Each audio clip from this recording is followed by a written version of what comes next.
آل إبراهيم إنك حميد مجيد।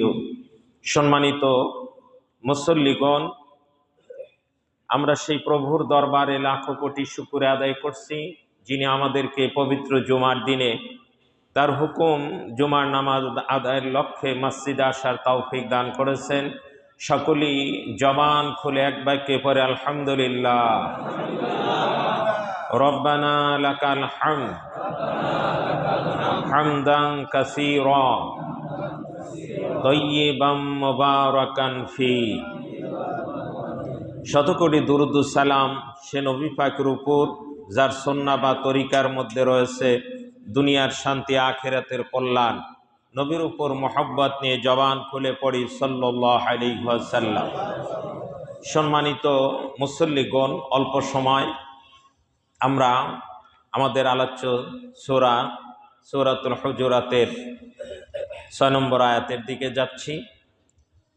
এখানে 6 নম্বর আয়াতের শানে নুজুল এই প্রেক্ষাপটে আলোচনা করতে গিয়ে আমরা মুরাইসি যুদ্ধের কিছুটা আলোচনা করেছিলাম।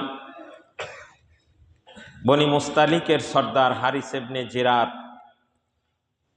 যখন আশেপাশে মুশরিকদের নিয়ে দল গঠন করে মদিনা আক্রমণের প্ল্যান করে মুরাইসিতে তারা একত্রিত হয়, আল্লাহ রসুল খবর পেলেন। সেটাকে যাচাই বাছার করার জন্য গোয়েন্দা পাঠিয়ে দিলেন। সেখানে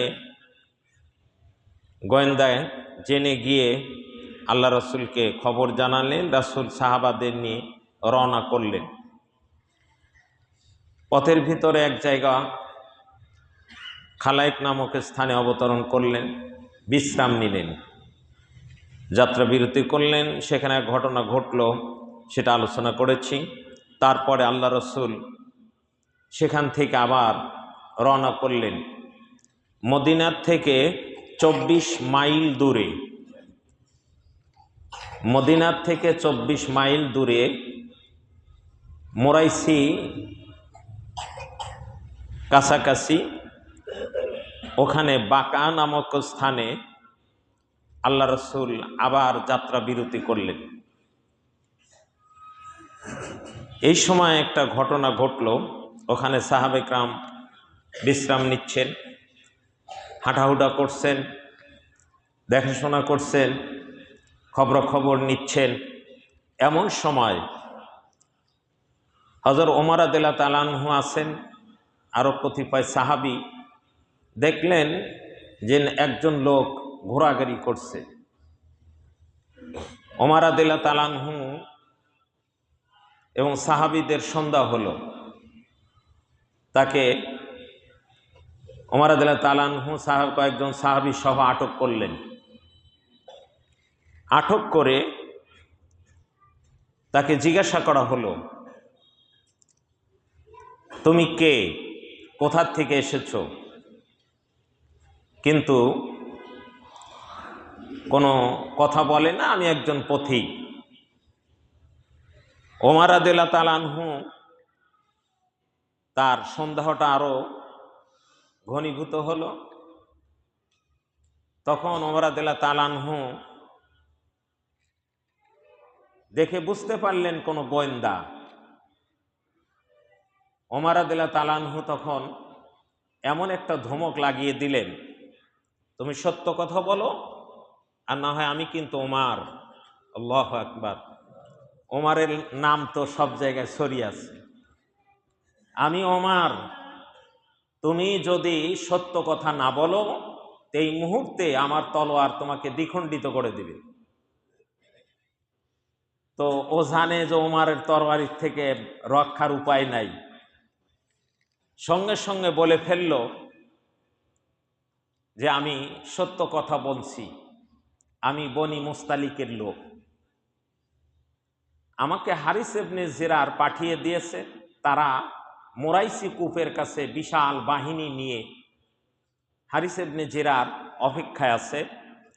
তার সাথে আরও আশেপাশের মুশরিকেরা আরও যোগ হচ্ছে, একত্রিত হচ্ছে, জড়ো হচ্ছে। মদিনা আক্রমণ করবে, নবী মুহাম্মদ রাসূলুল্লাহ সাল্লাল্লাহু আলাইহি ওয়াসাল্লাম এবং তার সাহাবাদের উপরে আক্রমণ করবে। তো আমি তাদেরই লোক, যে তোমাকে কেন পাঠিয়েছে? বলে আমাকে পাঠিয়েছে খবর জানার জন্য যে আল্লাহ রাসূল সাল্লাল্লাহু আলাইহি ওয়াসাল্লাম মদিনার থেকে বের হয়েছে, যদি বের হয়ে থাকে তারা কত দূর, খবর নিয়ে আসো। ওমর রাদিয়াল্লাহু তাআলা আনহু বুঝতে পারলেন যে তো গোয়েন্দা, ধরে নিয়ে আল্লাহ রাসূলের কাছে গেলেন। আল্লাহ রাসূল বললেন, তুমি কেন এসেছ? বলে এই ঘটনা। আল্লাহর নবী বললেন, তুমি পড়ে নাও লা ইলাহা ইল্লাল্লাহ, তুমি ইসলাম গ্রহণ করো। যদি ইসলাম গ্রহণ করো তুমি নিরাপদ। এখন ওই লোকটা বলতেছে, ওই মুশরিক বলতেছে যে আমি এখনই ইসলাম গ্রহণ করব না, আমি আমার গোত্রের লোকদেরকে দেখব, তারা যদি ইসলামকে স্বীকার করে তবে আমি তাদের মধ্যে একজন অন্যতম, আর যদি তারা ইসলামকে অস্বীকার করে তাহলে আমি তাদের মধ্যে একজন অন্যতম। মানে খুব দিমাগ দেখা বলতেছে। ওই মুশরিক জানে মুহাম্মদ সাল্লাল্লাহু আলাইহি ওয়াসাল্লাম এমন একজন ব্যক্তিত্ব, উনি হঠাৎ করে কারো উপর রেগে প্রতিশোধ নেন না। আল্লাহু আকবার। জানে খুব ভালো মানুষ, ভালো জানার পরেও বিরোধিতা করে ব্যক্তি স্বার্থ চরিতার্থ করার জন্যে। এরকম লোক আমাদের সমাজে আছে কিনা?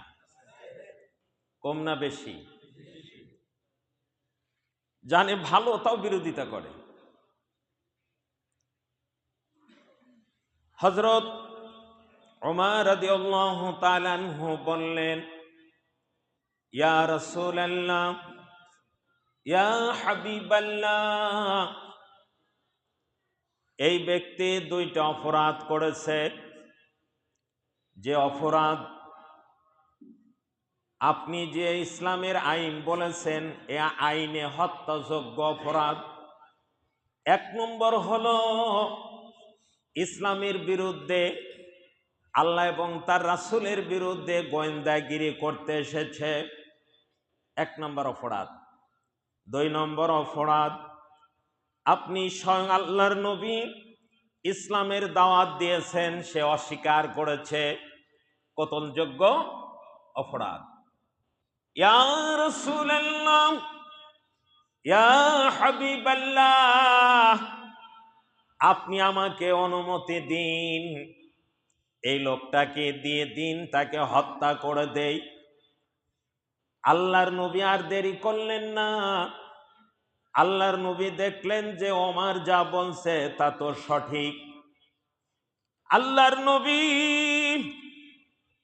ওই মুশরিক গোয়েন্দাকে আগিয়ে দিলেন, তাকে কতল করা হলো, হত্যা করা হলো। এই খবরটা অতি তাড়াতাড়ি বনি মুসতালিকের সর্দার হারিস ইবনে জিরারের কাছে চলে যায়। আল্লাহু আকবার। খবর চলে গেছে। যেই গোয়েন্দাকে পাঠানো হয়েছিল সেই গোয়েন্দাকে হত্যা করা হয়েছে। হারিস ইবনে জিরার ভয় পেয়ে যান। শুধু উনি নন, আশেপাশে আম্মা জান জুয়াইরিয়া রাদিয়াল্লাহু তাআলা আনহা বর্ণনা করেছেন, তখন তো আর জুয়াইরিয়া রাদিয়াল্লাহু তাআলা আনহা ইসলাম গ্রহণ করেন নাই, বাবার সাথে ওই মোরাইসি তাবুতে। বলে আমার বাবা যখন এই সংবাদ শুনলেন, শোনার পরে তার প্রতিক্রিয়ায় আমার আব্বা বললেন,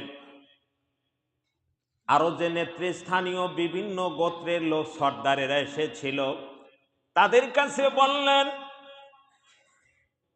ইসলামের নবী এমন একটা শক্তি নিয়ে আসছেন, আমি বুঝতে পেরেছি যেই শক্তির মোকাবেলা করা আমাদের কোন রকমের সম্ভব নয়। আল্লাহু আকবার। আমাদের পক্ষে সম্ভব নয়। বুঝতে পেরেছি একটাকে কেবল হত্যা করছে, তাই ওদের প্যালপিটেশন শুরু হয়ে গেছে। আমাদের পক্ষে তার বিশাল বাহিনী, আল্লাহ রাসূল মাত্র 700 সাহাবী, মাত্র 30টা ঘোড়া, আর ওদের বিশাল ঘোড়ার বহর, উটের বহর, অস্ত্র শস্ত্র কিনে নিয়ে বিভিন্ন গোত্রকে একত্রিত করে কয়েক হাজার। তারপরেও ওরা জানার পরেও বলল যে এমন শক্তি নিয়ে আসছে যার মোকাবেলা করা আমাদের পক্ষে সম্ভব নয়। এই প্রেক্ষাপটে আমি একটা কথা বলতে চাই, কোরআন হাদিস অনুযায়ী আমি যা বুঝি, যা জেনেছি বিভিন্ন যুদ্ধের ব্যাপারে, মুসলমানেরা কোনোদিন অস্ত্র বলে যুদ্ধ করে না, মুসলমানেরা যুদ্ধ করে তার ইমানি বলে। জোরে বলেন ঠিক কিনা? ইমানি বলে যখন মজবুত হয়, আল্লাহর উপর তাওয়াক্কুল তার বেড়ে যায়। আল্লাহর উপর যখন তাওয়াক্কুল বেড়ে যায়, ওয়া কানা হাক্কান আলাইনা নাসরুল মুমিনিন, আল্লাহর ওয়াদা মোতাবেক আল্লাহ তখন ফেরেশতা পাঠিয়ে দিয়ে মুসলমানদের সাহায্য করেন। এই মুরাইসি যুদ্ধেও ফেরেশতা আল্লাহ পাঠিয়েছিলেন। আল্লাহু আকবার। বদরে পাঠান নাই, ওহুদে পাঠান নাই, কোরআনই তো তার স্পষ্ট বর্ণনা আছে। সুতরাং এখনো কি আল্লাহর ফেরেশতা পাঠাইতে পারেন না? জোরে বলুন। অবশ্যই পারেন। তার এই কিছুদিন আগেই বাংলার জমিন আমরা দেখেছি। কথা কন না কেন? এটা কার ক্ষমতা বলেন? জোরে বলুন। সুতরাং আমাদের ঈমান ঠিক করতে হবে। আখলিস দীনাকা ইয়াকফিকাল আমালুল কলিল। আল্লাহ রাসূল বলেছেন, তোমার ঈমানকে মজবুত করো, তোমার দ্বীনকে খাঁটি করো, তাহলে অল্প আমলই তোমার জন্য যথেষ্ট হয়ে যাবে, বলেছেন মুহাম্মদ রাসূলুল্লাহ সাল্লাল্লাহু আলাইহি ওয়াসাল্লাম। সুতরাং আমাদের ঈমানি বলে বলিয়ান হতে হবে। আর কোন মুসলমান নামাজ বাদ দিয়ে কোনদিন ঈমানি বলে বলিয়ান হতে পারে না। যারা বলুন, এই ঠিকটা সহজে কয় না, মানে ওই রকম নামাজ কালাম পড়ে। জোরে বলুন ঠিক কিনা? 5 ওয়াক্ত নামাজ ছাড়া কোনদিন ঈমানি মজবুতি আসে না। কদ আফলাহাল মুমিনুন আল্লাযীনা হুম ফি সালাতিহিম খাশিউন। আল্লাহ বলেছেন, এই ঈমানদারেরা, তোমরা তখনই সফলকাম হবে যখন 5 ওয়াক্ত নামাজে যখন তোমরা একাগ্রতার সাথে নামাজ পড়বে, কবুলিয়াত নামাজ পড়বে, তোমাদের নামাজ যখন কবুল হয়ে যাবে, তোমরা যেই কাজে হাত বাড়াবে সহি নিয়ত নিয়ে, আমি আল্লাহর সাহায্য তোমাদের চলে আসবে। কিন্তু আমাদের ঈমান তো খাঁটি নাই, ভেজাল, কথায় কথায় মিথ্যা কথা, ফাঁকি দেওয়া। সবাই না মাশাআল্লাহ ভালো আল্লাহওয়ালা আছেন, আমি নিজের কথাই বলি, ওরকম ঈমান নিয়ে থাকতে পারি না। পরিবেশ এমনও জায়গা আছে মিথ্যা না করলে জান বাঁচে না, আছে না? তাই বলে ওখানে কৌশল করা যায়, কয়েক জায়গা 3 জায়গা মিথ্যা বলা যায়। যা হোক, সেই দিকে যাব না, কৌশল করে।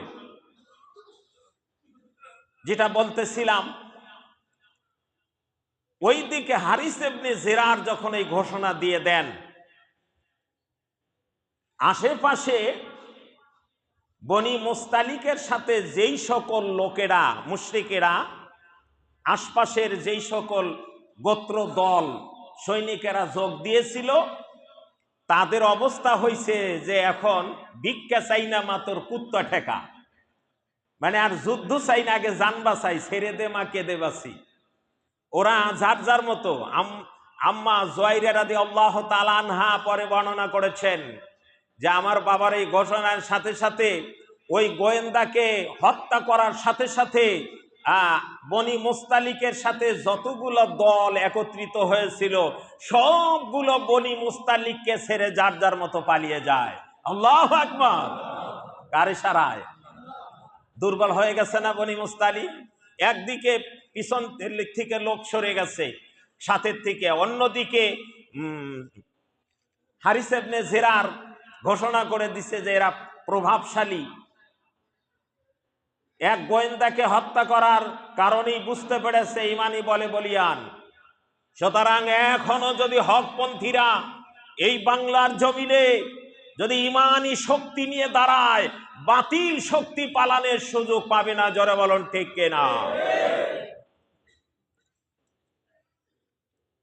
এবার দেখা যায় হারিস ইবনে জিরার একাকী পড়ে যান, তার সাথে আর কোনো লোক নাই, একমাত্র তার গোষ্ঠীর লোক, গোত্রের লোক ছাড়া, বনি মুস্তালিকের লোক ছাড়া আর কোন লোক পাওয়া যায় না, সবগুলো পালিয়ে গেছে। হারিস ইবনে জিরার একাকী পড়ে গেলেন। আম্মা জান জুয়াইরা রাদিয়াল্লাহু তাআলা আনহাও দলে আছেন। আল্লাহর নবী আসলেন, এসে মোরাইসি কূপের আরেক পারে মুসলমানদের নিয়ে দাঁড়িয়ে গেলেন। আল্লাহর নবী যুদ্ধের ময়দানের সৈনিক, রণকৌশলী। আল্লাহু আকবার। শুধু মসজিদে বসে জিকির আজকার আর তাবলীগ করা আর ওই করার জন্য নবী নন। নবী সর্বক্ষেত্রে নবী, জিহাদের ময়দানেও যেমন, সাংসারিক ক্ষেত্রেও তেমন, ধর্ম প্রচারেও তেমন। আল্লাহর নবী বিবিদের রান্না বাড়া কোটায় সাহায্য করেছেন, জিহাদের তলোয়ার দিয়ে আম্মা জানদের তরকারি করে দিয়েছেন। সুবহানাল্লাহ বলবেন না? নবী সর্বক্ষেত্রে। আজকে আমরা এক এক শাখা ধরেই মনে করছি জান্নাত পেয়ে গেছি, বাসনও দেই, অনেকের মুখে শুনি এই কাম না করলে জান্নাত পাওয়ার উপায় নাই। নাউজুবিল্লাহ কন। জান্নাত হের বাবার বাড়ির মোয়া, মামার বাড়ির মোয়া কিনে নিছে। ওই যে এক বক্তার মুখে ছোটবেলা একটা গল্প শুনছিলাম, কিন্তু বই তো চটচটি, বই তো ছুটকি আছে। 3 কানা গেছে হাতি দেখতে। হাতি দেখতে যায়া এক অন্ধ পা হাতাইছে, তো হাতির পা তো পিলারের মতো, তো আর এক বডি হাতাইছে, আর এক অন্ধ কান হাতাইছে। তখন 3 অন্ধ যা করছে জিজ্ঞাসা করছে লোকেরা, হাতি কেমন দেখলে? যে ঠ্যাং হাতাইছে, পা হাতাইছে, কয় হাতি দেখছি বিল্ডিং এর পিলারের মতো। আসলে কি পিলারের মতো?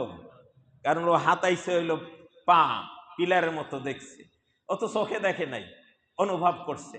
আর একটা হাতাইছে তার বডি, কয় না তোর কথা ঠিক হইলো না, আরে হাতি তো হলো একটা দেওয়ালের মতো, দেওয়ালের মতো। আর তা না, তা হলো না, হাতি একটা কুলার মতো। কুলা চেনেন? আমাদের দেশে কুলা কয় ওই যে চাউল টাউল, যে আবার এক এক দেশে আবার এটা একটা গালি হিসেবে আছে। তো কুলার মতো। আসলে বলুন, হাতি কি পিলারের মতো? কথা বলবেন, হাতি কি পিলারের মতো? তাহলে অন্ধর কথা ঠিক। একদিকে তার কিছু অংশ ঠিক, তোর ঠ্যাংটা পিলারের মতো, আর একটা বডি ধাক্কা দিছে অলের মতো শক্ত, আসলে কি অলের মতো? আর একটা হাত কান হাতাইছে কুলার মতো। হাতি বিল্ডিং এর মতো না, অলের মতো না, পিলারের মতো না, কুলার মতো না, হাতি হাতির মতো। সুতরাং আমার যেই ভাইয়েরা ওই হাতি, অন্ধর হাতি দেখার মতো কয় যে এই কাজ না করলে জান্নাতে যাওয়ার উপায় নাই, ওই যে 3 কানার হাতি দেখার মতো। কি কন? উদখুলু ফিস সিলমি কাফা আফা তুমিনুনা বিবাদিল কিতাবি ওয়া তাকফুরুনা বিবাদ। অনেক আছে কিছু দেখে হ্যাঁ আপনি একটা সাইডে আছেন, ভালো কথা, ইসলামের এক সাইডে আছেন, করেন, তাই বলা যাবে না আমরাই সহি পথে আছি আর সব জাহান্নামী, এরকম ভাষণ দেয়। জোরে বলেন ঠিক কিনা? ওরা আসলে ইসলামী দল নয়, ওরা হচ্ছে শয়তানি দলের। এই কথা যে বলবে, সবাই না যে এই কথা বলবে যে এর মধ্যেই যা নাজাত, এছাড়া নাজাতের উপায় নাই, ও খাঁটি ইসলামী দলে নাই, ও ইসলামের নামে ভণ্ডামি ছড়ায়। জোরে বলেন ঠিক কিনা? যেই কথা বলতেছিলাম, জিকির করি সুবহানাল্লাহ আলহামদুলিল্লাহ লা ইলাহা ইল্লাল্লাহ সুবহানাল্লাহ আলহামদুলিল্লাহ লা ইলাহা ইল্লাল্লাহ লা ইলাহা ইল্লাল্লাহ মুহাম্মাদুর রাসূলুল্লাহ। আল্লাহর নবী সাল্লাল্লাহু আলাইহি ওয়াসাল্লাম সৈন্যদেরকে সুন্দর করে সাজিয়ে দিলেন, কিভাবে যুদ্ধ করতে হবে আল্লাহর নবী কৌশল বলে দিলেন। সুবহানাল্লাহ বলে। নবী সাহাবীদেরকে দাঁড় করিয়ে দিলেন, ওই দিকে হারিস ইবনে জিরারের বাহিনী। আল্লাহর নবী ওমরকে বললেন, ওমর রে, তুমি তাওহীদের বাণী ওদেরকে শোনায় দাও, ওদেরকে বলতে বলো লা ইলাহা ইল্লাল্লাহ। এ ওমর, ওদের কাছে ইসলামের দাওয়াত দাও, লা ইলাহা বলতে বলো। ওমর রাদিয়াল্লাহু তাআলা আনহু ঘোষণা দিয়ে দিলেন, তোমরা বলো লা ইলাহা ইল্লাল্লাহ। ওরা অস্বীকার করলো। এর হিকমত কৌশল হলো, আল্লাহর নবী দ্বীনের তাবলীগ করলেন, দ্বীনের দাওয়াত দিলেন। দ্বীন যদি কবুল করে তাহলে ওদের নসিব ভালো, আর যদি দ্বীনকে অস্বীকার করে ওরা কতলের উপযুক্ত। যারা বলেন ঠিক কিনা? এইবার ওদেরকে হত্যা করতে কোনো বাধা নাই, ইসলামের আইনে কোনো নিষেধ নাই। এজন্য আল্লাহর নবী আগে দ্বীনের দাওয়াত দিলেন। ওমর ঘোষণা করে দিলেন, তোমরা কালিমা পড়ো, নিরাপদ হয়ে যাবে, তোমাদের জানমাল সব কিছু নিরাপদ হয়ে যাবে। এবার ওরা অস্বীকার করলো। যখনই অস্বীকার করলো, কতলের উপযুক্ত হয়ে গেল না? হত্যার উপযুক্ত হয়ে গেল। অস্বীকার যখন করলো, আল্লাহর নবী ওমরকে বললেন, ওমরে ঘোষণা করে দাও, যুদ্ধের ঘোষণা করে দাও। ওমর ঘোষণা করে দিলেন। এইদিকে মুশরিকদের আল্লাহর নবী বললেন, আগেই পূর্বেই তোমরা আঘাত করো না, আগেই আঘাত করো না। আল্লাহর নবী ধৈর্যের পরিচয় দিলেন, সাহাবীদেরকে ধৈর্যের উপদেশ দিলেন। ওই দিক থেকে মুশরিকদের ভিতর থেকে একটা তীর ছোড়া হলো। যখনই একটা তীর চলে আসলো, আল্লাহর নবী বললেন, সাহাবারা আর বসে থেকো না, তীর মারতে শুরু করে দাও। তীরের যুদ্ধ চলে, তীর এদিক সেদিক তীর ছুটতে শুরু করে দেয়। এমন সময় আল্লাহর নবী দেখলেন এভাবে তীর মেরে কাজ হবে না। আল্লাহ নবী বললেন, এ সাহাবারা রে, আল্লাহর নাম নিয়ে যুদ্ধে ঝাঁপায় বড়। জোরে বলেন মারহাবা, আর জোরে বলেন মারহাবা, লিল্লাহে তাকবীর। তোমরা যুদ্ধে ঝাঁপায় বড়। আল্লাহর নবীর নির্দেশে এই সাহাবীগণ যুদ্ধে ঝাঁপিয়ে পড়লেন। এমন ভাবে যুদ্ধ করতে শুরু করে দিল, ওদের এক বর্ণনায় 10 জন মুশরিক, আর এক বর্ণনায় 11 জন, আর এক বর্ণনায় 13 জন। এই 13 জন মুশরিক নিহত হয়। মুসলমানদের কেউ শাহাদাত বরণ করেন নাই। শুধু একজন ব্যক্তি মুসলমানদের আর একজনের ভুলের কারণে তীর নিক্ষেপে বা তরবারি আঘাতে উনি শহীদ হন। নিজেদের ভুলে মনে করছে শত্রুপক্ষ, আঘাত করে তাকে শহীদ করে দেন। এই এক ব্যক্তি ছাড়া মুসলমানদের এই মুরাইসি যুদ্ধে কোন লোক শহীদ হন নাই। ওদিকে ওদের 10 বা 13 জন নিহত হয়। যুদ্ধের অবস্থা বেগতিক দেখে হারিস ইবনে জিরার, এবার হারিস ইবনে জিরার পলায়ন করে যুদ্ধের ময়দান থেকে। নেতা যদি পলায়ে যায়, তার পাতি নেতাদের কি অবস্থা হয় বাংলার মানুষেরা জানে। কথা কর না কেন? নেতা যদি আগেই পলায়, তাহলে যে তার নিচের গুলার যে কি অবস্থা হয়, এটা আর আমাদের ওয়াজ করে শোনানোর দরকার নাই। কি কন? আরে হাহু কিছু বলছেন? নেতা পালিয়ে গেছে, হারিস ইবনে জিরার। কোরআন থেকে বলছি, হাদিস থেকে, বুখারী শরীফ খুলে দেখবেন, এর তাফসীরটা। পালায়ে গেছে। পালায়ে যাওয়ার পরে ওই আগেই তো অন্য অন্য গোত্রের লোকেরা পালায়ে গেছে। এই যে মোরাইসি গোত্রের হারিস ইবনে জিরার পালিয়ে যায়, আরো কিছু লোক পালিয়ে যায়।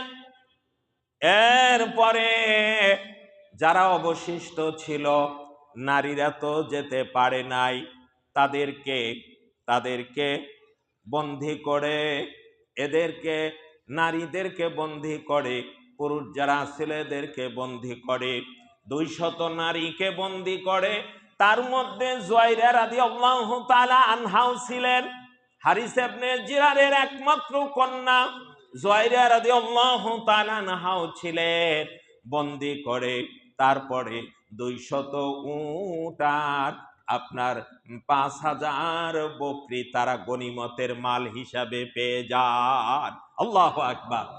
এই গনিমতের মালের লোভে, আশায়, ওই যে আব্দুল্লাহ বিন উবাই মুনাফিক, মনে আছেন আপনাদের? গত জুমায় বলছি না?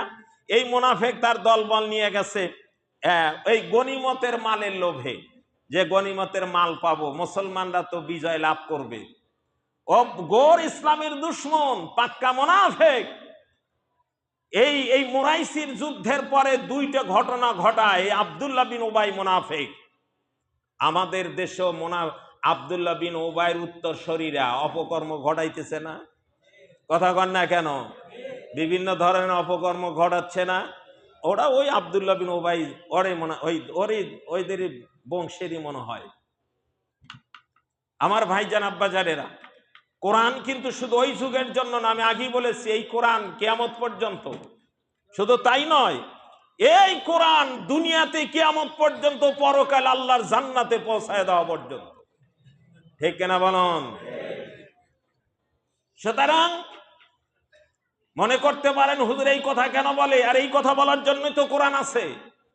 আপনাকে এইটা ধরিয়ে দেওয়ার জন্য, দেখায় দেওয়ার জন্য তো কোরআন আছে। ওরা যেই ভুল করেছে, আপনি আমি যেন ওই ভুল না করি। কি বলেন? ওই ভুল থেকে শিক্ষা নিতে হবে এবং তাদের জন্য সতর্কবাণী, ভুল যা করেছো তওবা করো, তওবা করে ভালো হও। কিন্তু আব্দুল্লাহ বিন উবাই মুনাফিকের যাত্রা, ওরা তওবাও করতে যাবে না। আবু জেহেল, আবুল আহাব, উতবা, সাইবার উত্তরসূরিরা তওবা করতে যাবে? ওরা তওবা করতে যাবে না, ওরা তওবা করে নাই তো। এরা এইভাবেই থাকবে। কিন্তু আমার এই রক্ত মর্যাদা কারোর মধ্যে যদি থাকে, সে অন্যায় করার পরেও তওবা করবে। কথা কন?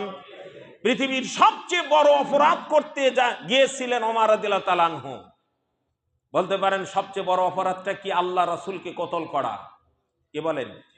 কথা কন না কেন? সেই কতল করতে কে গিয়েছিলেন? ওমর রাদিয়াল্লাহু তাআলা আনহু। সেই ওমর কতল করতে গিয়ে আল্লাহ তার তওবা নসিব করে সে ইসলামের দ্বিতীয় খলিফা। শুধু তাই নয়, 10 জন সুসংবাদ প্রাপ্ত জান্নাতি সাহাবীদের মধ্যে 2 নম্বর। আল্লাহু আকবার বলবেন না?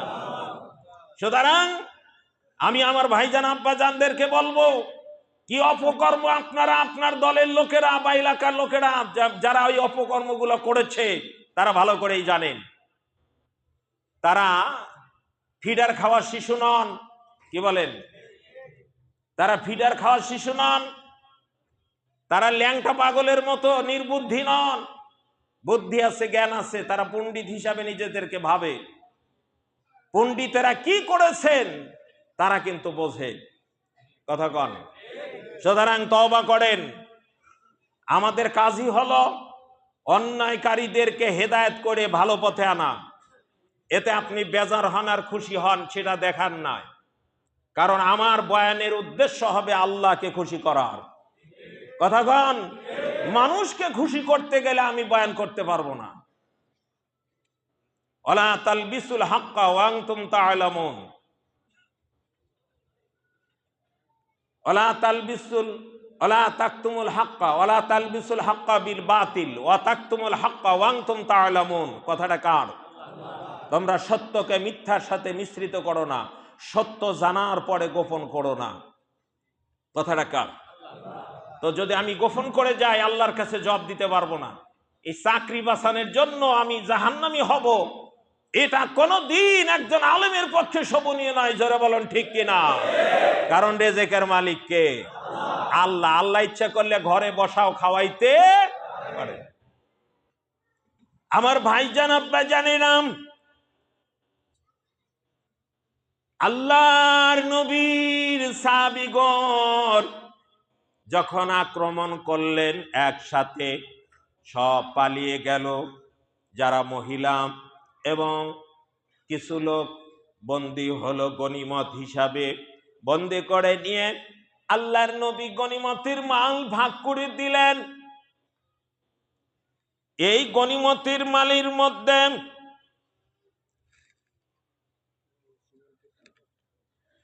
আলহামদুলিল্লাহ হেলাল ভাই সিমেন্টের জন্য 1000 টাকা 2 বস্তা ওয়াদা করেছিলেন। আল্লাহ দান কবুল করো, আল্লাহ মাগফিরাত মাগফিরাত নসিব করো, ঈমান আমলে বরকত দাও, সকলেই পড়েন আমিন। সুখবর গত জুমায় বলেছি, এ জুমায় বলি, ইনশাআল্লাহ আমাদের বারান্দার একতলা নিয়ে আমরা চিন্তিত ছিলাম, তাই না? একতলা তো হয়ে গেছে, ছাদও হয়ে গেছে, আলহামদুলিল্লাহ বলবেন না? আপনাদেরই দানে, আপনাদেরই অর্থে আল্লাহ ব্যবস্থা করে দিছেন। তারপরে এবার দোতলা দেখলো এমন দান করেছেন যে বেঁচে গেছে। কমিটি চিন্তা করলেন দোতলা হয়ে যাক। দোতলার কাজ পিলার অলরেডি ইনশাল্লাহ হয়ে গেছে, মনে হয় 1টা না 2টা বাকি আছে, কালকে উঠে যাবে। রড আছে, কিছু মোটা রড এনে দেওয়া হচ্ছে, একটু টাকা লাগবে, আপনারা একটু বেশি বেশি দান করবেন। দান বাক্সে আছে রডের টাকা, রড কিনতে হবে। সিমেন্ট আছে ইনশাল্লাহ, যথাসময় সিমেন্ট দিবেন। আশা রাখি রোজার আগেই আমাদের বারান্দার দোতলার ঢালাই হয়ে যাবে, বলেন ইনশাআল্লাহ। আর আমাদের ওয়াজ মাহফিলের তারিখ মনে আছে তো? 19শে ডিসেম্বর, রোজ বৃহস্পতিবার। এই তো কয়েকদিন আছে, আর মনে রাখবেন 19শে ডিসেম্বর রোজ বৃহস্পতিবার। আল্লাহ আমাদের সকলকে হাতে তো এবার দান করুন, সকল বলে আমিন।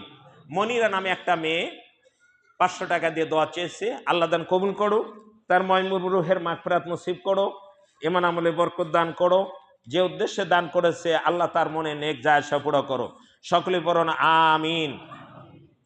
হাজী আলমাস কাজী কারামিয়া মাদ্রাসা ইতিমখানার বাৎসরিক ওয়াজ মাহফিল 13